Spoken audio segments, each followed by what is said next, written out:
Hey everybody, it's Kneecap here, and in this video I got another Mage Tower challenge for you. This one, the Arms Warrior against Archmage Xylem. Just like the Frost Mage video, this isn't going to be meant as a guide. However, I'm going to give you a few tips and tricks here in the intro, and then just play the kill video after that. So first of all, let's go through the talents real quick. This is the talents that I used for the kill: Sudden Death, Impending Victory, Massacre, Second Wind, Cleave, Avatar, and Dreadnought. I'll talk about why I chose these. A lot of people say to use War Machine and then maybe switch to Sudden Death with a Tome when you go to the real big intermission where you leave combat. However, I just stuck with Sudden Death for the whole thing. I didn't really need the speed increase from War Machine. Especially because you're taking Second Wind anyways, and that's probably one of the most important talents to take. And then I also am taking Impending Victory for more healing. So Double Time is going to help you be able to deal with some of the movement issues. However, for me, it was more of a healing issue. That's why I went with Impending Victory. I went with Massacre over Ren simply because I don't play Arms Warrior that much. I was casting Ren too early, or I was letting it fall off. I wasn't getting high use out of it. But if you main Warrior, you might want to take Ren there just to get the more consistent damage. Second Wind's pretty much a must. I tried with Bounding Stride, and I would say the same thing. If you are a really skilled warrior, you could easily do it with Bounding Stride, and it'll make your life easier. But Second Wind was a must for me. If you do take Bounding Stride, you almost have to take Impending Victory, in my opinion. I believe you probably could get through it, though. I went with Cleave here. There's really no other great option.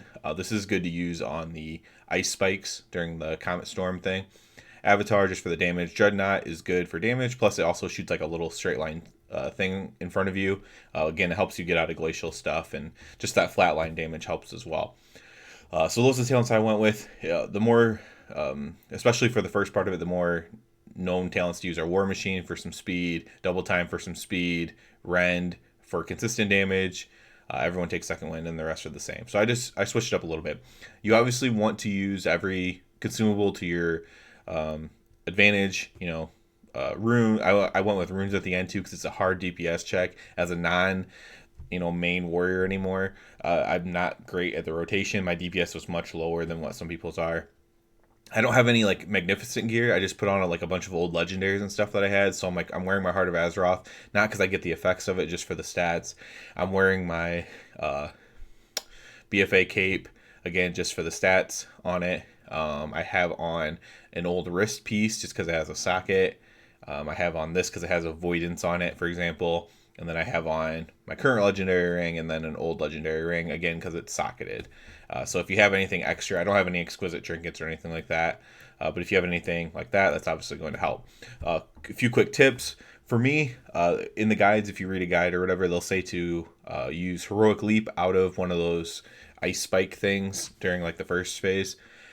During the frozen phase, I guess you'd say, and to leap out of one and then Blade Storm out of the next. I didn't like Blade Storm. My Blade Storm wasn't strong enough. I don't know if it was just my gear or whatever, but I actually just single targeted him down and then just kept healing myself with the Impending Victory after each kill. And you can just make sure you're at full health when you leave the ice.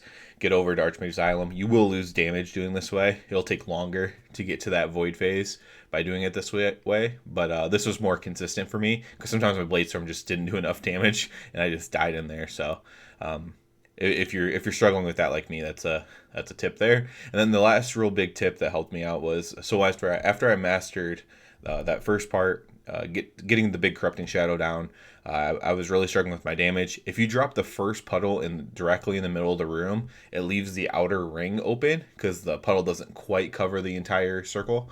And then you'll see in the kill video. Then from there, you can kite around the edge. And that'll give you an extra, 30 plus seconds. I don't know, probably more than that.